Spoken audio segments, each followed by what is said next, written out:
All right, good morning, directors and staff, members of the public. My name is Jake Martins. I'm the General Manager of Corporate Services, and I'm pleased to call this meeting to order as it is the first meeting of the Committee of the Year. And at such meetings, we conduct the election of the Chair and Vice Chair as the first order of business. I want to first recognize that we're conducting this meeting on the traditional unceded territory of the Comox First Nation. I think the directors will likely be quite familiar with the election process. So unless there are questions, I won't go into the full details. But for those of you watching at home and in the gallery, the process for the election is conducted via nominations. And then should there be more than one individual nominated for a position, there is a vote, a secret ballot vote conducted. Are there any questions, directors, regarding the process for this election? I'm just cognizant of how many times we've been through it, so I don't want to unnecessarily drag this out. Seeing none, so we will start with the position of chair at the first, and I will start this by calling for nominations for the position of chair. Any director may nominate another director for that position. I'll nominate Edwin Grief. Thank you. Director Hardy is nominated Director Grief. I will then call a second time if there's any nominations for the position of chair. And I'll call a third and final time for any nominations for the position of chair. Seeing no other nominations, Director Grief, do you allow your name to stand? Yes, I do. Thank you. Thank you. Then I'm pleased to advise you have been elected by acclamation for the position of chair for the Electoral Area Services Committee for 2024. We'll next move to the position of vice chair, and so we'll run that same process through. I'll call a first time for any nominations for the position of vice chair. Nominate Richard Hardy. Director Grieve has nominated Director Hardy. And I'll call a second time for any nominations for vice chair. And a third and final time.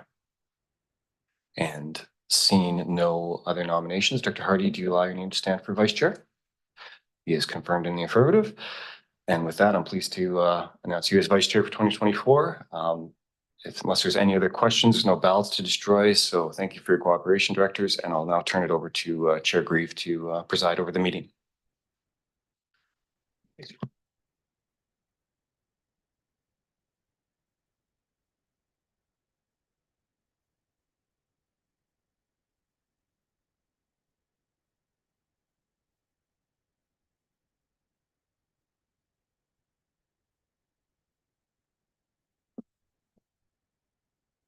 Well, thank you very much. I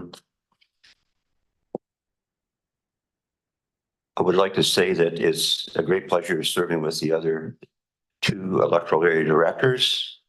And there's a few things that are unique about the Electoral Area Services Committee in that the fact that they're not municipalities, and we keep running into all kinds of issues because of that. And the laws that govern electoral areas. Some of them, the ministries themselves aren't even aware of the child of the province they created when they created regional districts and electoral areas. So my hope is that we can all work together to advance some of the more important issues that are relative to the more rural areas of the Comox Valley. I think we struggle sometimes to be heard, even though when you actually add up the population, we're basically equal to that of the city of Courtenay. But we've got 19 weighted votes, just like the city of Courtenay. But we do lack any representation at the head table. Since for the last 5 years or so, the chair of the regional district has been a member of one of the municipalities, which kind of gives them a double whammy clout, I call it, because they get invited to chairs and mayors meetings and conferences and such. And basically the rural areas are kind of left out in the cold, which wasn't traditionally the case. Now, the chair of the Electoral Area Services Committee, which I'm very proud to assume, has traditionally tried to rotate the chairmanship, so everybody gets a stab at it if they so desire, or they have the availability in their busy schedules to do it. So I'm very happy to take it on. I think we got some big issues that are unique to the rural areas, some big bylaw issues that are unique to the rural areas. I think that we have to work as constructively as we can with our major municipality and the other municipalities as well, just to further some of these issues and get them to go forward. Because I think in some cases, there really is a rural urban divide out there, and I feel it's getting wider all the time. One of the things I'd really like to do with the help of my fellow directors this term is to take the status report that now has 20 different outstanding items and whittle them down to a one-pager. So if we can at least do that over the next year, we'll be doing great. At any rate, enough about me. I guess the first item of business is to respectfully acknowledge the fact that we are doing our business today on the unceded traditional territory of our Comox First Nations. So we have no, I guess the first thing is on the item here would be to move appointment of chair and for a public hearing that's coming up on January 16th for bylaw 792.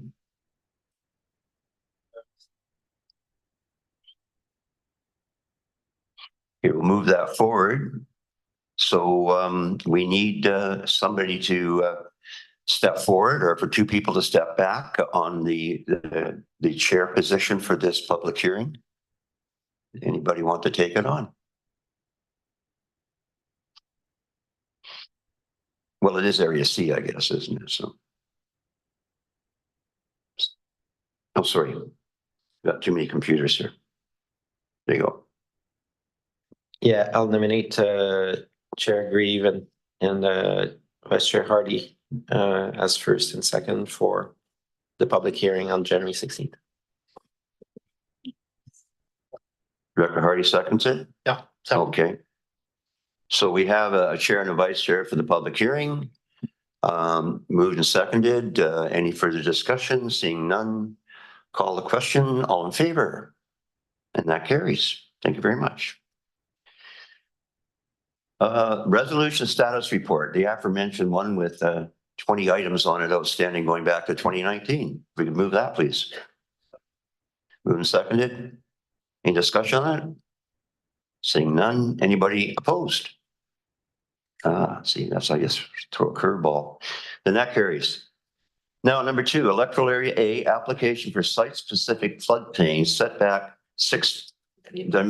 Sorry? Advisory minutes. Oh, sorry, the advisory. I guess it's a good idea to receive the advisory minutes from area A, being as though it pertains directly to this item.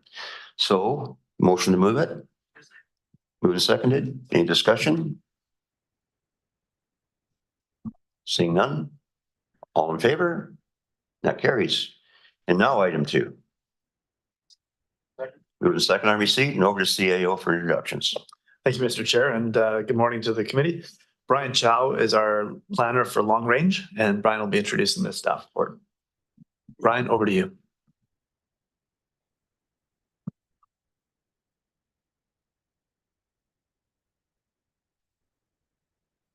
Okay, through the CEO to the chair and the committee. This application was reviewed by the committee last month in December. So last month, the EASC referred this site-specific floodplain setback application for 6448 Island Highway South for a proposed accessory building being an art studio to the Advisory Planning Commission for Area A.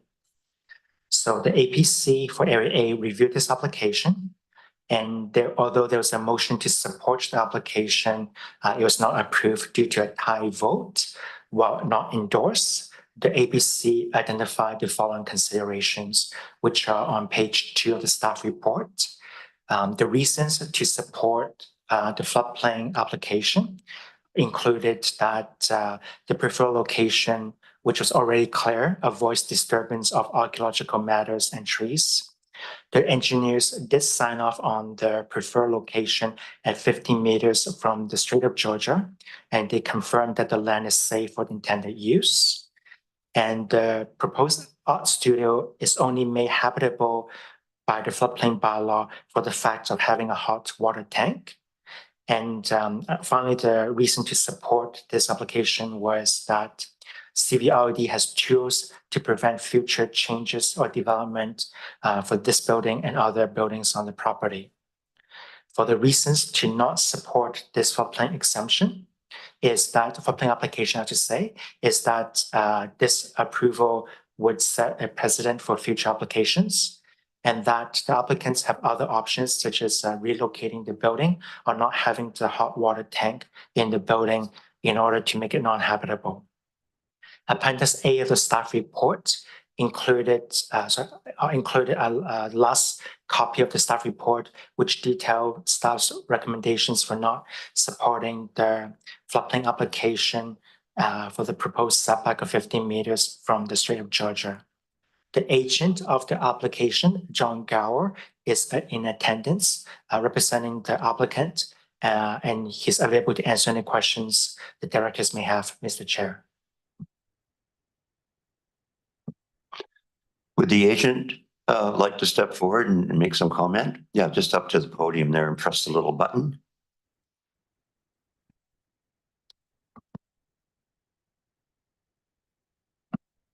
Thank you, directors. Thanks for the opportunity to speak to this. We have no new information to add to the decision-making process. However, I'd like to just point out one thing from the Advisory Planning Commission report. One of their reasons for turning down the application has to do with the fact that the application will set a precedent for future applications. And I think these things are decided on a case-by-case basis rather than based on precedent, based on the analysis and recommendations of a professional engineer. So in that matter, deciding in the favor of the application does not actually tie the hands of the regional district in terms of future decisions. I just wanted to make that clear.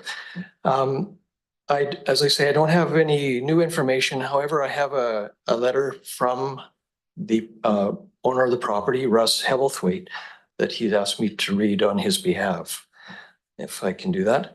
Good morning.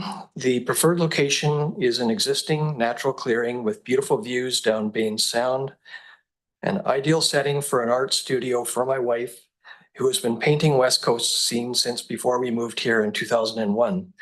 Having lived on this point for nearly a quarter century, we are well aware of the sea rise projections and potential circumstances involved. Our home is closer to the water than this preferred studio site is, having received signed engineer's approval after extensive study with placement above the year 2100 geodetic values. The proposed site for this 570 square foot studio has not only received the same level of engineering study, but also secondary study at the request of the CVRD, and has received engineer's approval yet again for placement in that location. The alternative approved locations would require removal of natural forest and possible intrusion into archaeological middens. It also places the studio immediately alongside Highway 19A.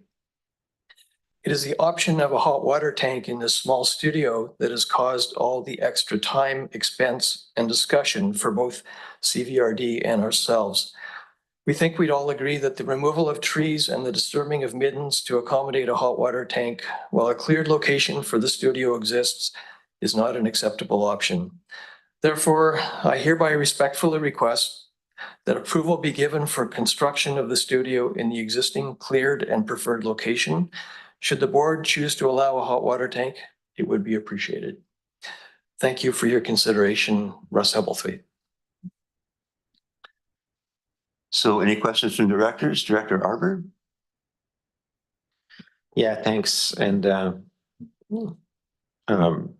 first of all, I appreciate we were able to turn this around in 1 month to get some input from the area APC. And so thanks to staff for organizing a last minute meeting. and for the applicant to go along in that journey.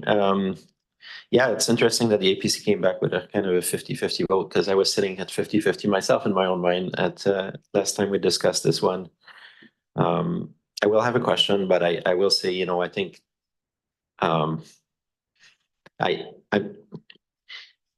it's a good issue to discuss, and I've been reflecting over the holidays, you know, like we're allowing primary residences in floodplain, but this is also a secondary kind of in use to the primary residence. And I think I'm hearing more and more from people since 2021 that ask, what are we going to do around any buildings in the floodplain? Right now, we create those exemptions and engineers sign off and we erase liability. But I think there's, as well aware, there's a broader discussion about the wisdom of continuing to build infrastructure in the floodplain zone, knowing what we know now. Let me shift gear in terms of the hot water tank. So there's residents often have that question around what can constitute a dwelling, and I'm wondering if staff can comment on how the hot water tank. Because sometimes it's a kitchen, sometimes it's a bathroom. Like, can staff comment on why the hot water tank became the crux, part of the crux of this issue in this instance? Through the CEO to the committee to Director Arbor. So your question involves two sets of answers. Your first question is what makes a building a dwelling? From the building and planning perspective is the moment you have a cooking facility such as a kitchen, ability to cook would turn a building from say an accessory building to a dwelling unit. Your second kind of follow-up question is why is the hot water tank or similar equipment, such as a furnace, the crux of the issue, I guess. And the main reason is that's reflected in the floodplain bylaw. The floodplain bylaw indicates that any building, any equipment, such as a furnace, has to meet the minimum floodplain setback and the floodplain elevation. And the concept that I explained to the public is if there's ever a flood situation, these are things you cannot grab and run with it. Whereas if you just store stuffed boxes of stuff, such as outdoor patio equipment or barbecue equipment, if ever there's flooding, you do have time to evacuate and take stuff with you. So those are the things it's built into the floodplain bylaw. So things that are fixed, equipment-wise, that are damageable by flood water would need to meet those floodplain requirements. So I hope that answers the questions, Mr. Chair. That does, thanks. And through the chair, actually, I'll pass it on. I see another director, and I might come back after. I believe Tom True wants to weigh in as well. Tom? Good morning, through the CEO to the directors.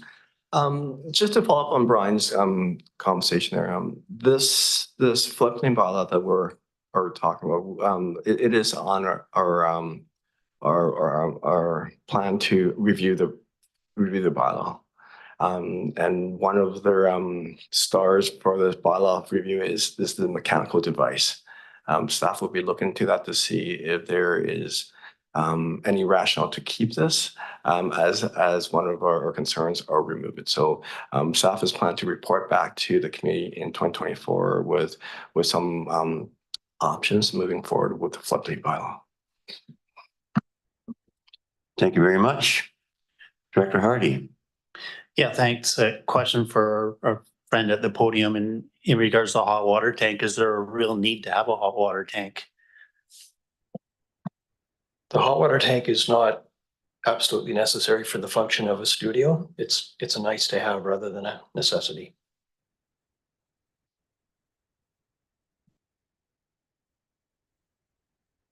So if the applicant was willing to forego the hot water tank, is there then an issue with regards to the dwelling going up? That's a question, I guess, for staff now. Thanks. Through the CEO to the chair and Director Hardy, is if there's no hot water tank or such equipment, then that building will no longer be considered habitable from the floodplain bylaw point of view.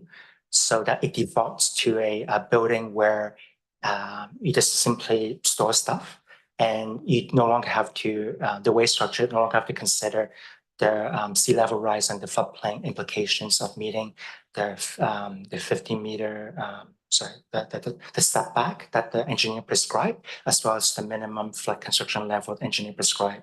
At the minimum, it has to be at least 15 meters setback and 1.5 meter for flood construction level. That's the lowest default number for any buildings along the coast, for any non-habitable building. So, yeah, so hope that answers the question.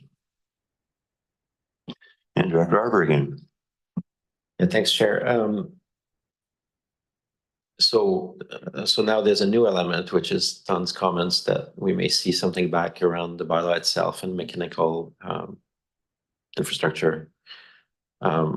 So I don't want to ask staff to say what's going to be in the report, because you're probably working on the report right now. But if I'm reading between the lines, maybe I shouldn't, but that hints to me that maybe you will lift that requirement or propose that we lift that requirement. I'm just wondering if there's value in waiting to see that report, and whether from the owner's perspective or the agent, whether it's worth waiting for that report, or whether we'd prefer a decision today. And yeah, we can go to the applicant if there's any preference in terms of timing. Well, this application went in almost a year ago. Yeah. And the client is pretty ready to make a decision. Yeah. I think if I can, fair point. We don't know what the report of that, the contents of that review would be. The recommendation in the staff report is to deny the application, but of course there is an option there to approve the application with the subject condition as described in option number 2. So I think those are the decisions in front of the Electoral Area Services Committee today. Of course, you could refer it and wait either for more information or for some additional analysis. But the two options presented are to deny the application or to approve it with the subject condition that the floodplain report be registered as a 219 covenant. Thanks. So for me, this has been a useful discussion this morning, and I appreciate the views that the APC shared and the going concern. I think the applicant's agent is right, and I was the same when I read the report. There is no setting precedent, because everything is case by case, but there's also setting signal to the marketplace. And I think for me, for primary dwellings, I think this home came before us a few years ago. It did, yes. And I approved it. It's a primary dwelling, but for secondary dwelling, I just don't see how in the going forward we'll allow continued infrastructure in the floodplain. I have more appetite for perhaps what is primary dwelling, rational for that. But for this one, because it happens to be in between when we'll receive a report and our existing status around those bylaws, I think a bit like Director Hardy suggested, and I did hear the owner say it'd be nice to have the water tank, but I think for me to vote in favor today, I would be more in favor of making sure it's not a habitable dwelling, and that we approve it, but without the water tank. Thank you. I would point out there's some very good electric induction tea kettles out there these days that take very little power. And I guess what I'll do now is I'll see if anybody else in the audience has anything to say on this matter. Any comments? I see none. Okay, and I'll dismiss you from the podium. Okay, as chair, I only have a few observations, and that is that it seems obvious to me that when you look at studios and creative spaces, they're quite separate from even workshops, let alone secondary dwellings. And that as a creative person myself, being a composer, I would think that a lot of that's lost on regular day-to-day planning. The fact that a space like this, I mean, is ideal for capturing those elusive spirits of creativity that come in. And if you're a sculptor or a painter or a composer or a musician, an author, all those things add up, and have a space like this, which is as creative with the windows and situated in a natural order like that is very important. So I think that's lost on on people today. So and I don't see this being some kind of sleight of hand to sneak in a mortgage helper, you know, when they, I don't know how much is spent on this engineering report, but it's going to take a long time to make that back. So yeah, I think this is a creative space. I think we have to view them differently, much like our Parks Department well, with Father Brandt and his Hermitage. You know, it's not a regular park. It is a spiritual space, and that I don't think is readily recognized.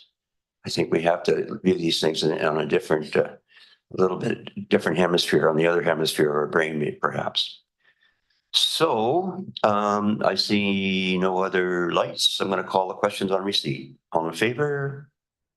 That carries. Do either of the directors want to make a motion? Director Arbor.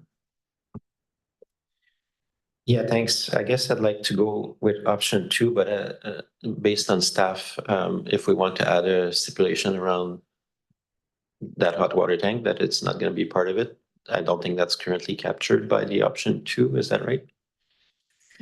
Maybe I could ask Brian on that. If I understand, removing the hot water tank would mean that there is not an application to amend the floodplain bylaw at all. Oh, So okay. I think that I think that your options would be to either deny the application as it is.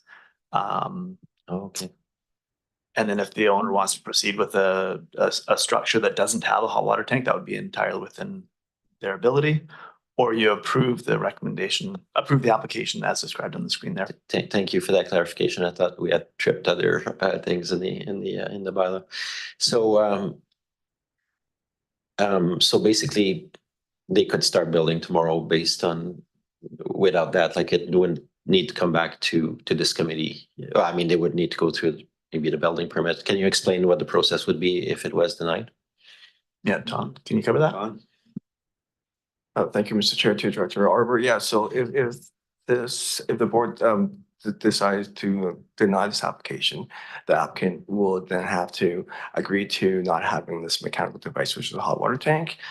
They would approach the building department, apply for a building permit application, and proceed with that process.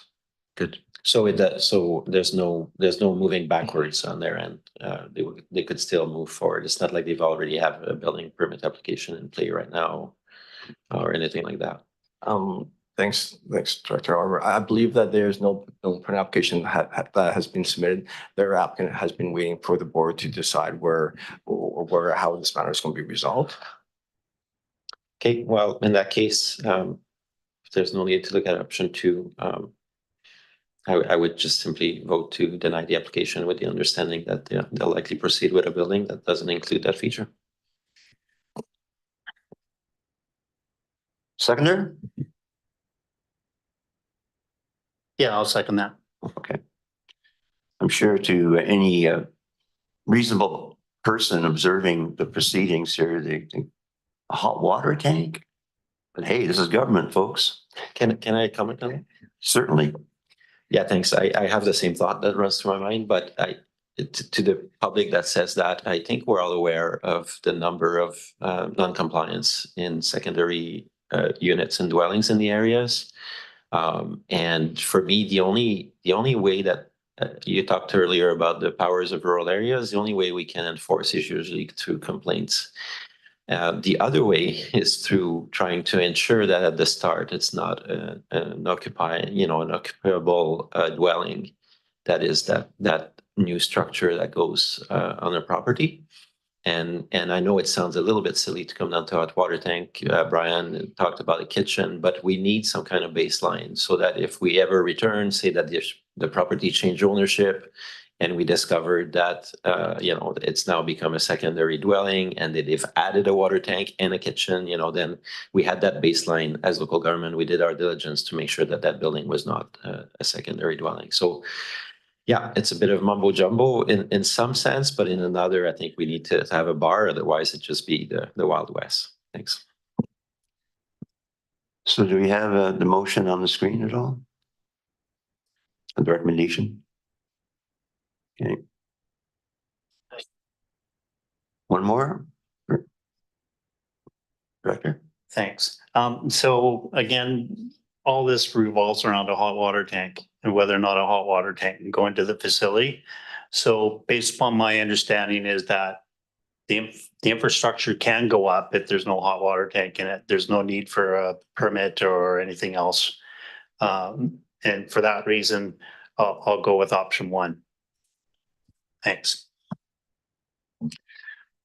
Okay, we're moved and seconded. There's no other further discussion. Call the question. All those in favor?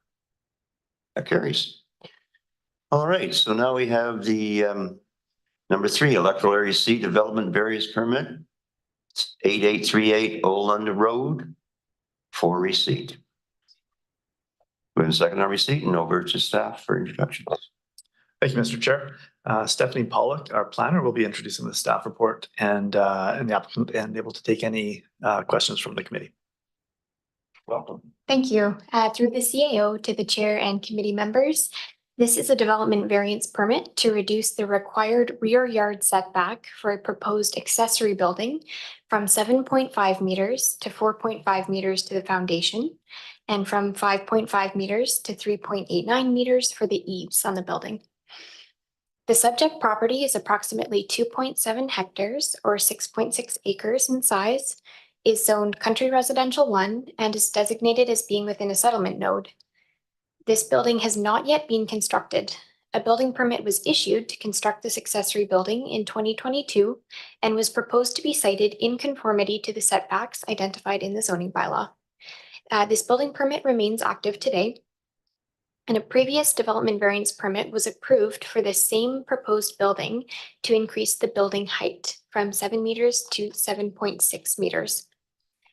The intent of building setbacks includes to reduce impacts on neighbors related to privacy, shadow, noise, and fire separation, to ensure that adequate space remains for the maintenance of the structure, and to help maintain a consistent neighborhood form and character. Planning staff are in support of this development variance permit because the proposed setback provides adequate room for building maintenance, and it is not likely to alter the rural form and character of the area or generate any privacy concerns to or from the property. The Area C Advisory Planning Commission considered this file at their October 26, 2023 meeting and voted to support the variance request.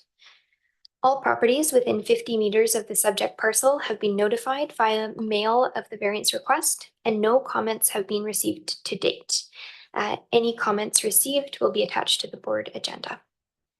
Property owner Earl Braun is in attendance and available to answer any questions you might have. Thank you. Thank you very much. Does the property owner wish to speak to the committee?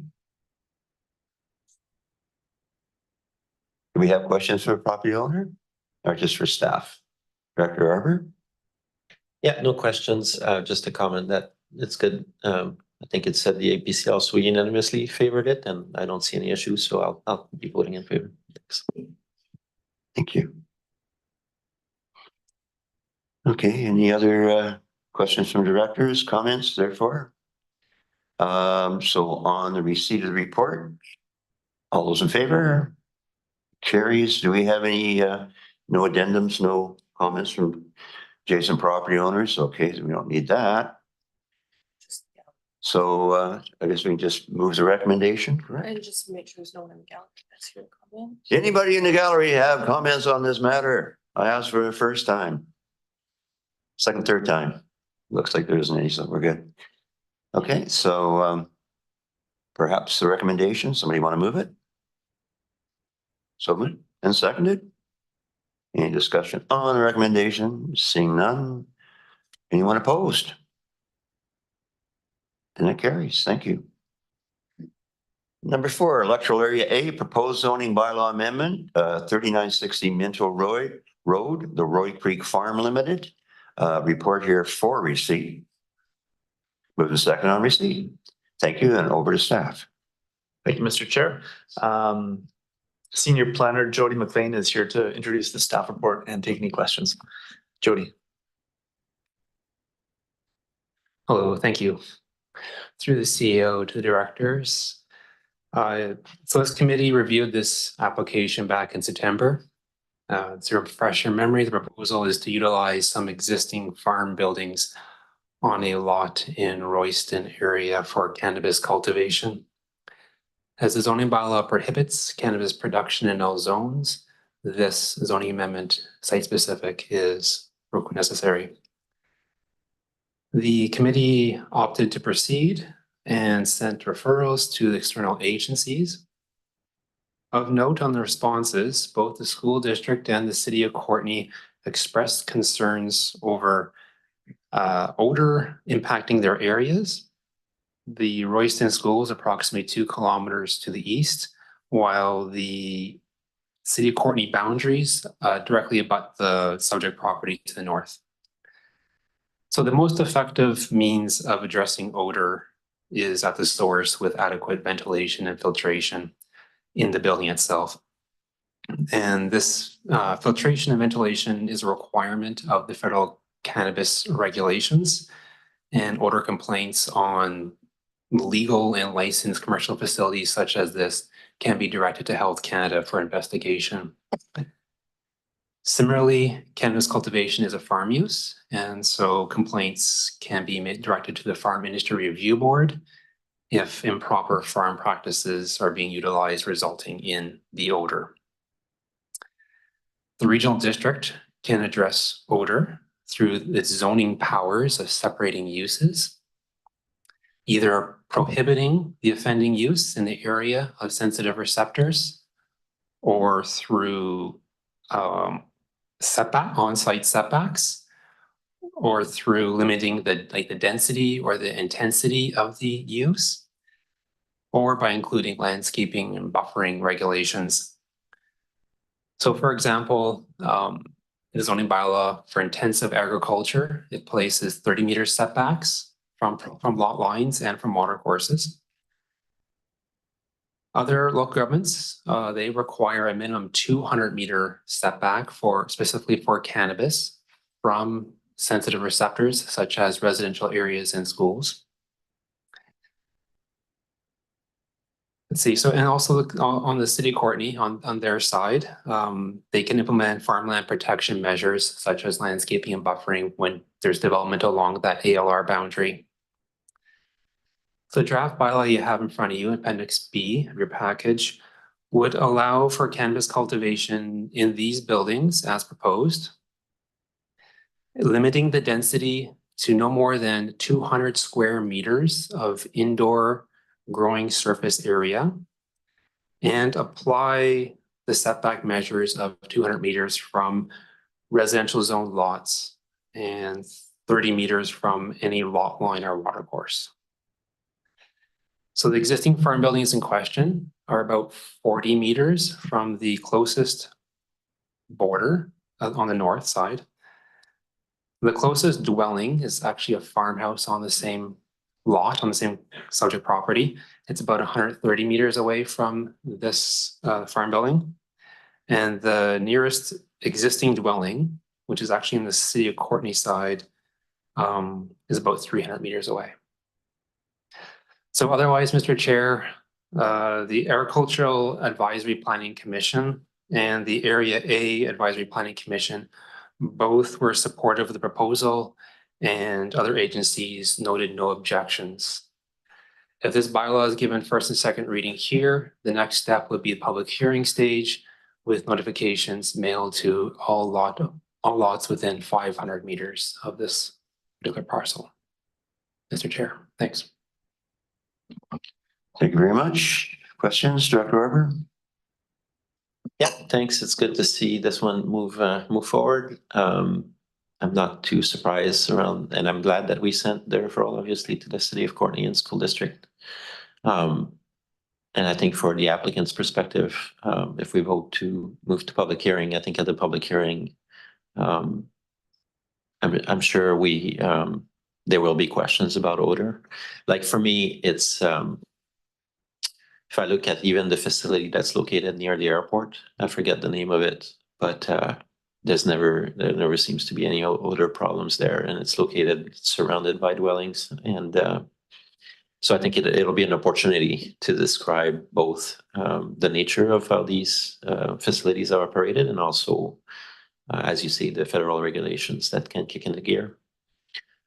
So I think we should extend, in addition to the residents within 500 meters, we should send notification of the public hearing to the city of Courtenay and the school district as well.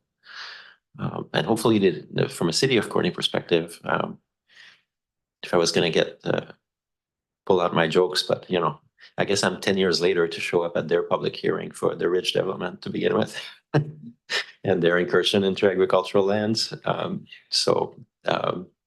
But anyways, I think from the perspective of this application, it is ready for public hearing, and I think I look forward to move forward with that. Thanks. Any other comments or questions, Director? No. Okay. Anybody else in the audience wish to speak on the matter? I don't see any, so I'll chime in a little bit. So I imagine a lot of this stuff is provincially regulated. My understanding is that it's just being taxed as a farm, correct? This is ALR property, but is it not true that anybody who grows grapes, as soon as they want to process those grapes, they have to become light industrial zoning? So why is there a difference between processing the cannabis? Obviously, growing it is an agricultural endeavor, but actually processing it is a manufacturing endeavor. So why don't we consider it like the wineries, where they have to take out a light industrial zoning to process?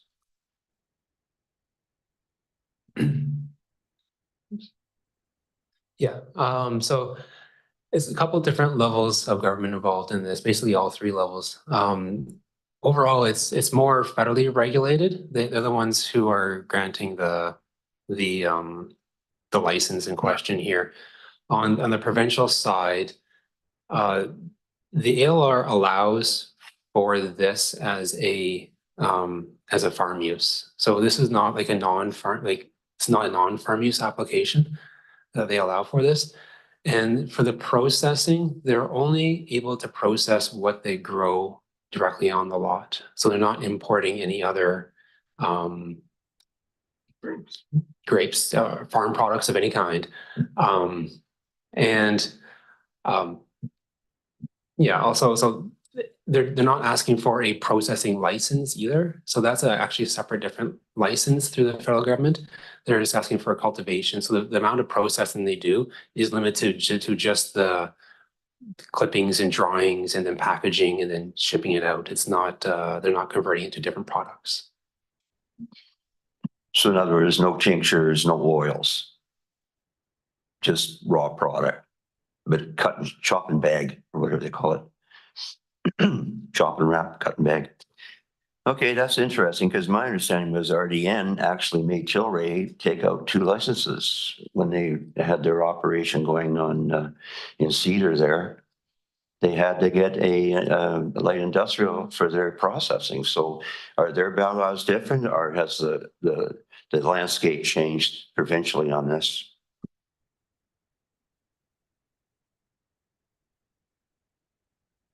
Yeah, okay, so that is definitely an option that could be done. We just took a different approach on this one. So what we're doing here is we're keeping the rural ALR zone, but adding in the use of allowing for cannabis production. There is the alternative. You could just flat out rezone the lot to an industrial zone. But it being in the ALR, this one being in ALR, we'd have to still allow for agricultural uses as the ALR defines it. It's just a different approach that we're taking here. Thanks for explaining that. Okay, back to receipt. Anybody opposed to receipt? That carries, and we have the recommendation as written. Director? Thanks. I'll move the recommendation that the bylaw proceeds to, that be given first and second readings concurrently. And that further that the public hearing be scheduled. And that myself be designated as chair and Dr. Hardy as second vice chair, as first vice chair, and Dr. Grieve as second vice chair, but I'll be there. I'll second that. Okay, so that's the motion on the table. No more discussion. All in favor? That carries. Thank you. Okay, now we're into Parkland cost charge bylaw amendment number 238. Who's second on receipt? Thank you, Mr. Chair. And Mark Hart, our Parks Planner, will be introducing the staff report and available for any questions the directors may have. So Mark, over to you. Thanks. Through the chair, Parks is proposing further amendments to its Parkland DCC bylaw today, which follow on previous amendments adopted in December of 2023. The amendments today augment those previous changes to allow the CVRD to effectively communicate those previous changes. So just a quick reminder, in October of 2023, this committee and then subsequently the board adopted some amendments to the Parkland DCC bylaw. Those were primarily aimed at making that bylaw more consistent and equitable and streamlining the process for applying the fees. We are proposing additional amendments today. Staff understood that the previously adopted amendments would have 1 year to be phased in. That understanding was incorrect, and they became live the moment that bylaw was adopted. So staff would like to propose a phased approach to implementing those changes to allow staff 1 year to communicate the changes to the public. And after that year to implement those changes fully. Further, in looking back at the bylaw again, we had some comments from staff about the definitions used in the bylaw, and some minor changes were proposed. So those are included here as well. In reviewing it this morning and preparing to talk to you, I noticed that there's some discrepancies between those definitional changes and the Schedule A. Those changes were not changed in the report that you received, but they will be adopted in the report going to the board tomorrow. And those changes have been made to the red line copy of the bylaws. Thank you very much. Over to directors, Director Hardy. So the one question I had is in regards to the changes that will be made. Today's January 8th, not December 5th.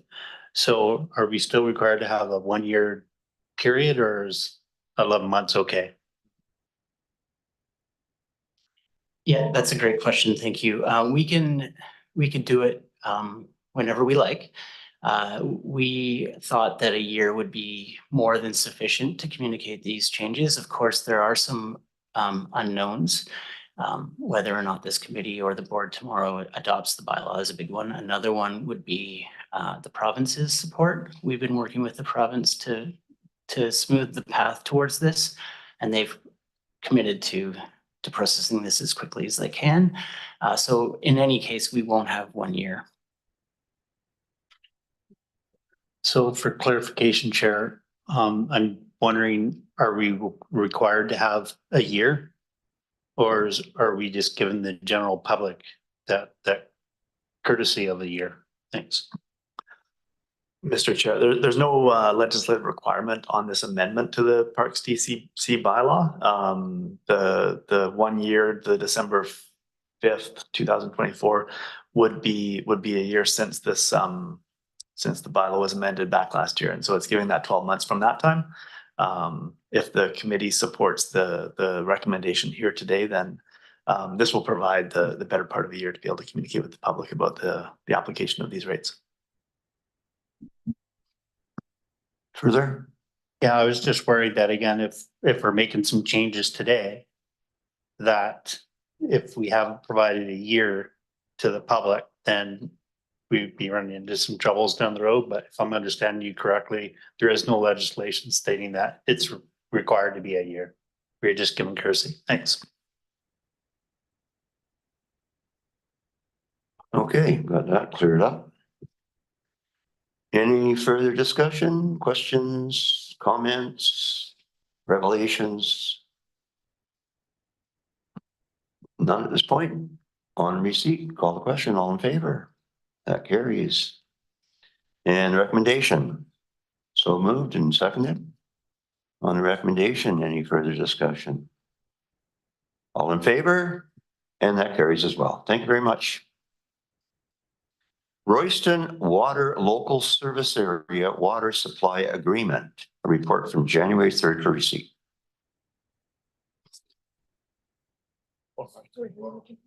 Not here yet. Okay. We're going to press Mark into service here.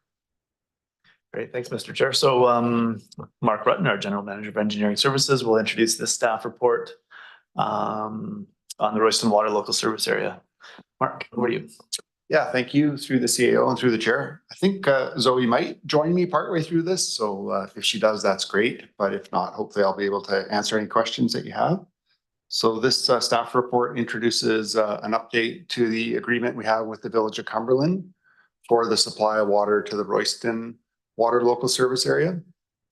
So I think as most directors know, we buy water from the village in bulk and redistribute that to the Royston Water Local Service Area. And we've had an agreement with the village for many years. The most recent one put in place in 2020 and expiring soon. So this updated agreement would keep the water flowing for another 3 years with also the option for 2 further years after that. The only change really is that the bulk water rate changes to 0.95 per cubic meter. And I think as the directors know, we are also in parallel with this working to eventually remove the Royston Water Local Service Area from the village and provide water from the Comox Valley Water Local Service, which is a separate project. I'm happy to answer any questions that you might have. It's almost all water under the bridge now. Director Arbor. Yeah, thanks. I think that's going to Cumberland Council tonight as well. My only question is there any chance that we will finish our project and put it online before December 2025? And if so, is that captured in this agreement? Should we want to terminate early? Yeah, I believe that we do have that option, but I'll check to make sure. Sure. But yeah, that could happen. So we are actively working on that project to connect to the Comox Lake system.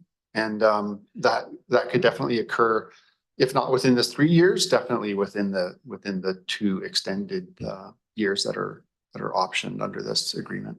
Okay, thank you. I do have another one, sorry. In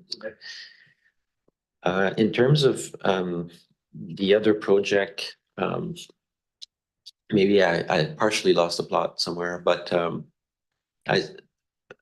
I'm just wondering when we're going to see sort of the final designs. And there was a lingering question as to whether the kind of Kentwood area would stay with Cumberland or come with us. And I know both members of Cumberland Council and myself have questions around that. So when would we expect to see information around that? And is that currently being worked on with Cumberland staff?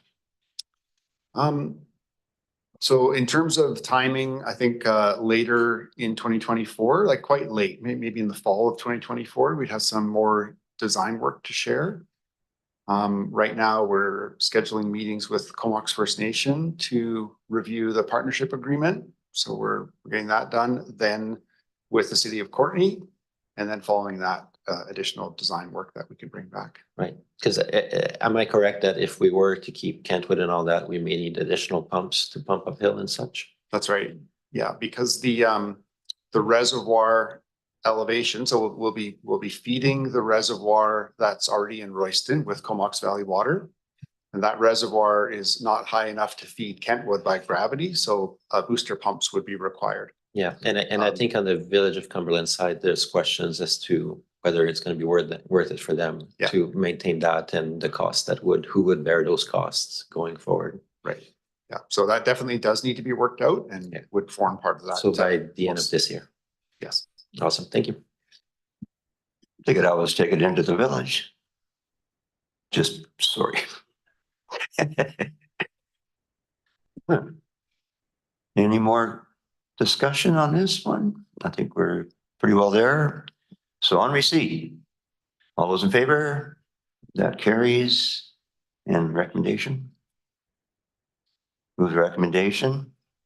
Okay. That the Royston Water Supply Agreement between Comox Valley Region District and the Village of Cumberland in a form substantially consistent with the agreement attached in Appendix A to the staff report, January 3rd, 2024, be approved, and further, the chair and corporate officer be authorized to exercise the agreement. So first and seconded, any more discussion on that? All in favor? That carries. Thank you. Thanks, you guys. Sorry, we're moving along at a great clip here today after a very slow start. Okay, on to the rainwater management in road rights of way, a report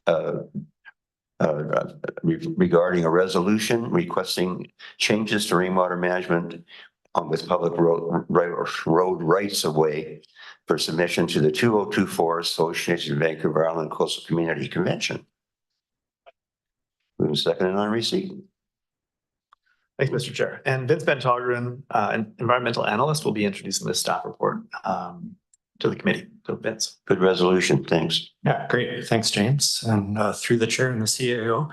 Yeah, as mentioned, this report does present a resolution requesting changes to rainwater management within public road rights of way for submission to the next AVICC convention coming up later this year.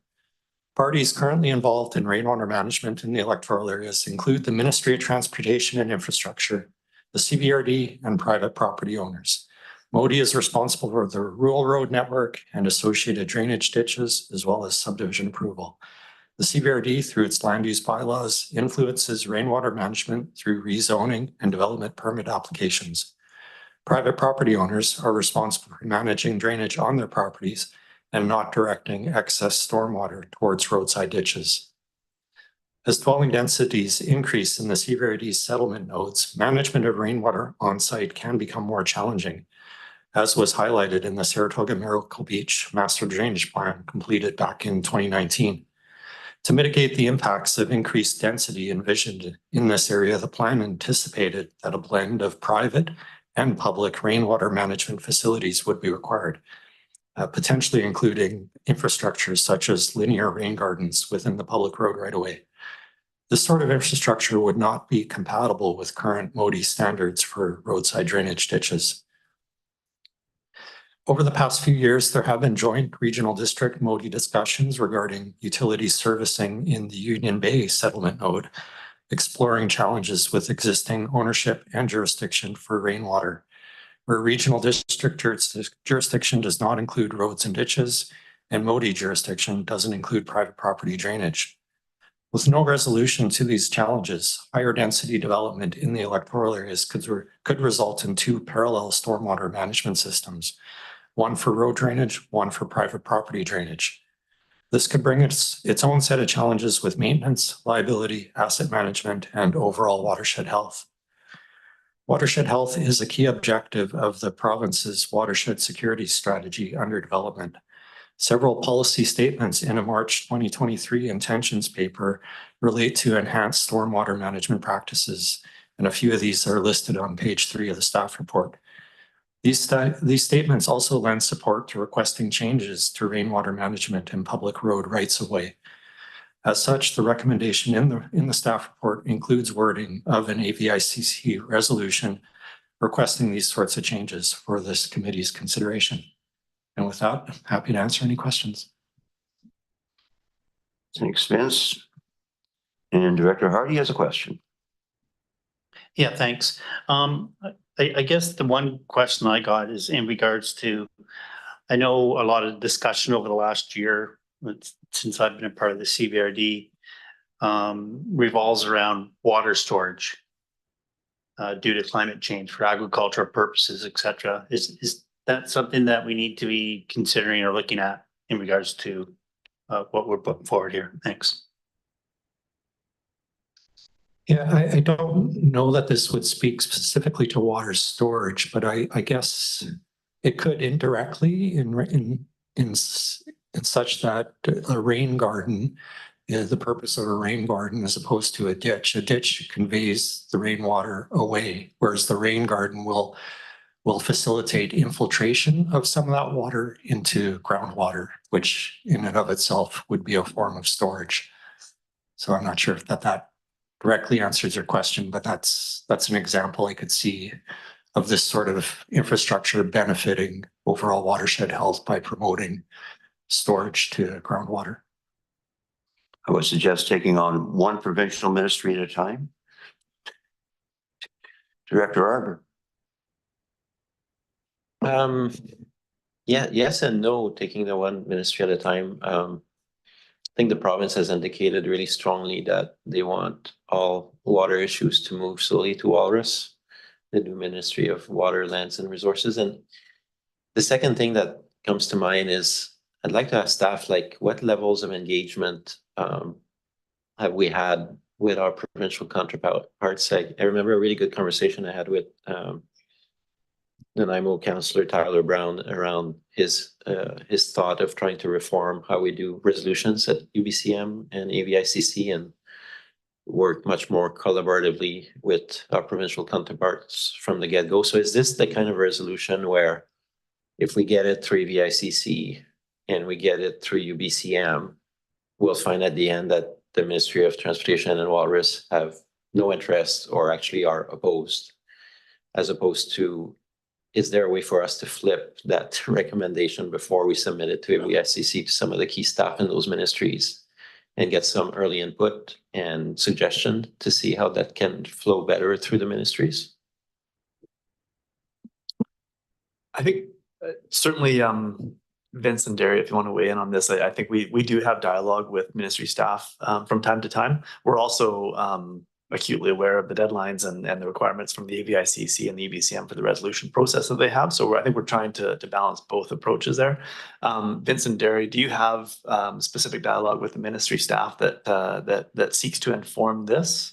And then I'll also say before answering, we do have our advocacy strategy, the government advocacy strategy that the board looks at each year, and where there's more than one effort to promote change through the province, we can take that approach as opposed to relying solely on an AVICC resolution, for example. But Vince or Derry, do you have anything to add on the dialogue with ministry staff? Thanks, James. So we do have dialogue with local ministry staff. We have quarterly meetings with them where we discuss issues, well, a broad range of issues, but certainly rainwater is generally part of that. On this particular topic, as the staff report noted, we did have, considerable dialogue with ministry staff in Nanaimo back in 2020 when we were looking at the union-based servicing strategy. But since then, we haven't had, that much significant dialogue on this specific topic.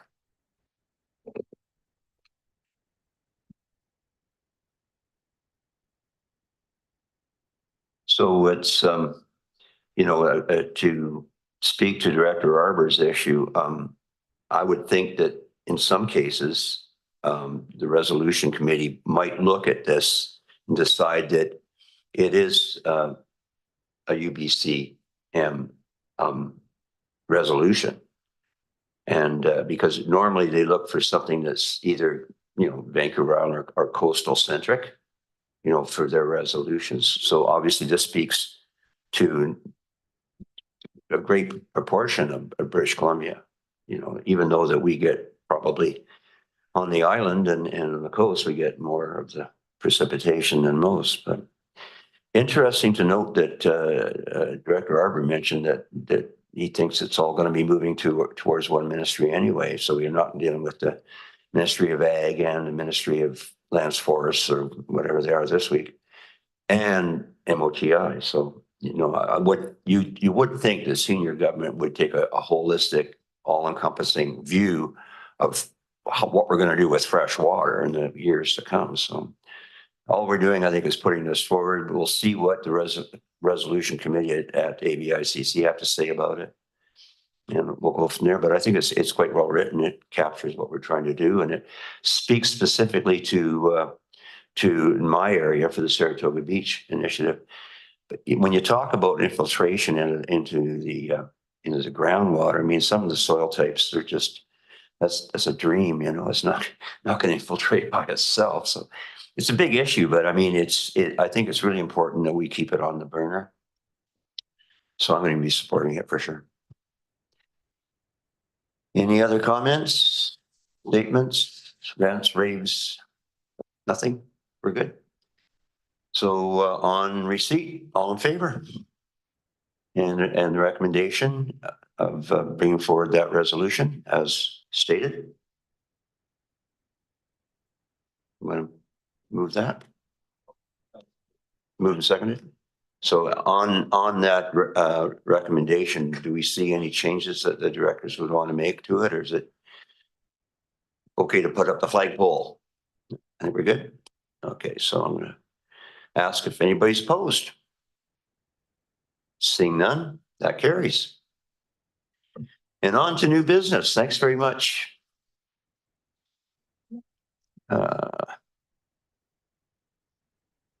Yeah, that's all there is. So into camera. All those in favor? Take a 5-minute recess. Thank you.